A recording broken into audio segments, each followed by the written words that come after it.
ओडिशाच्या समुद्रकिनारी उगवत्या सूर्याच्या किरणांनी सजलेलं एक अद्भुत वैभव उभा आहे।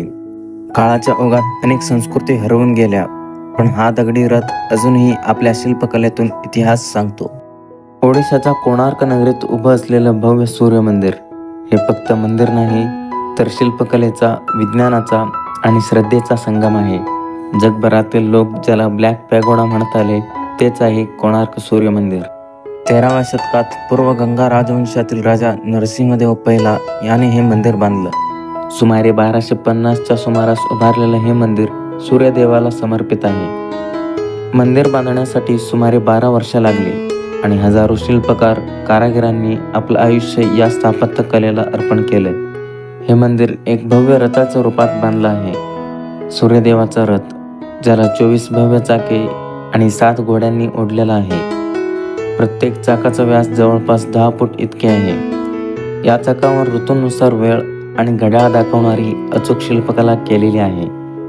म्हणूनच हे मंदिर प्राचीन काळातील सूर्यगडी म्हणून ओळखले जाते। कोणार्क मंदिराची भिंत म्हणजे जणू दगडात कोरलेला ग्रंथच आहे। इथे प्रेम, नृत्य, युद्ध, दैनंदिन जीवन, प्राणी, पक्षी, दैवी दृश्य सगळं काही शिल्पात जिवंत केलेलं आहे। इतकं सूक्ष्म कोरीव काम की पाहणारा थक्क होऊन जातो। आजही अनेकांना प्रश्न पडतो, इतक्या शतकांपूर्वी ही अद्भुत कला कशी घडवली असेल? काळाच्या ओघात समुद्राची वाळू, वादळं, आक्रमणं यामुळे मंदिराचं बरंचसं वैभव हरवलं आहे। मुख्य गर्भगृह कोसळलेलं आहे, पण जे उरलं आहे तेही जगाला थक्क करणारे आहे। आज आपण ज्या भग्नावशेषांना पाहतो, तेच त्याच्या प्रचंड वैभवाची साक्ष देतात। 1984 मध्ये कोणार्क सूर्य मंदिराला युनेस्को वर्ल्ड हेरिटेज साईट म्हणून मान्यता मिळाली।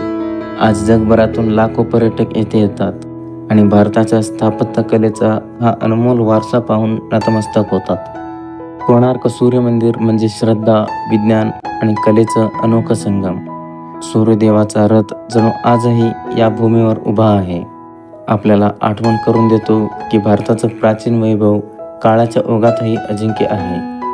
तर मित्रांनो, व्हिडिओ आवडल्यास लाईक करा, शेअर करा आणि आपलं चॅनल सबस्क्राईब करायला विसरू नका। तर भेटूया पुढच्या व्हिडिओमध्ये।